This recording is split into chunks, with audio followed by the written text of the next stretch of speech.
উত্তর পূর্ব আকাশ যেন থামতেই চাইছে না। টানা কয়েকদিনের বৃষ্টিতে সিলেট অঞ্চলে নদ নদীর পানি দ্রুত ফুলে উঠছে, আর সেই সঙ্গে বাড়ছে আকস্মিক বন্যার শঙ্কা।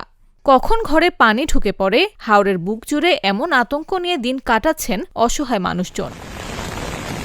আবহাওয়া অধিদপ্তর ও পানি উন্নয়ন বোর্ড জানায়, সুরমা, কুশিয়ারা, মনু, খোয়াই ও জুড়ি নদীর পানি দ্রুত বাড়ছে।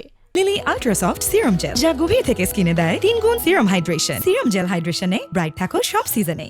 এখনও বিপদসীমা ছাড়ায়নি, তবে আগামী 24 ঘণ্টার মধ্যেই প্রাক মৌসুমি সতর্কসীমা অতিক্রম করতে পারে। এতে সিলেট, মৌলভীবাজার ও হবিগঞ্জের নিম্নাঞ্চল প্লাবিত হওয়ার আশঙ্কা তৈরি হয়েছে।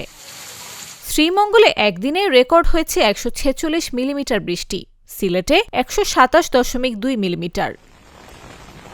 আবহাওয়াবিদরা সতর্ক করে বলেছেন, আগামী কয়েকদিন আরও ভারী থেকে অতি ভারী বর্ষণ হতে পারে, সঙ্গে থাকতে পারে দমকা হাওয়া, বজ্রপাত ও ঝোড়ো বাতাস। ইতোমধ্যে মৌলভীবাজারের বিভিন্ন এলাকায় পানি ঢুকে পড়ায় 5 শতাধিক পরিবার পানিবন্দী হয়ে পড়েছেন। তলিয়ে গেছে ঘরবাড়ি, রাস্তাঘাট সহ বাড়ির উঠান পর্যন্ত। 3 দিন ধরে বিদ্যুৎবিহীন অবস্থায় বসবাস করছেন এখানকার বাসিন্দারা। সুনামগঞ্জের মধ্যনগরে পাহাড়ি ঢালের চাপে ভেঙে গেছে ঝিনারিয়া হাওরের রাস্তা। পানিতে তলিয়ে যাচ্ছে কাটা হয়নি এমন বড় ধান।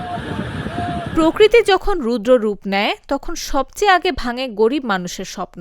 এখন সিলেটের আকাশে শুধু মেঘ নয়, ঝুলে আছে হাজারো পরিবারের উৎকণ্ঠা। আগামী কয়েকদিনই বলে দেবে, এই বৃষ্টি আশীর্বাদ হবে নাকি আরেকটি দুর্যোগের নাম। নিউজ ডেস্ক, জাগো নিউজ।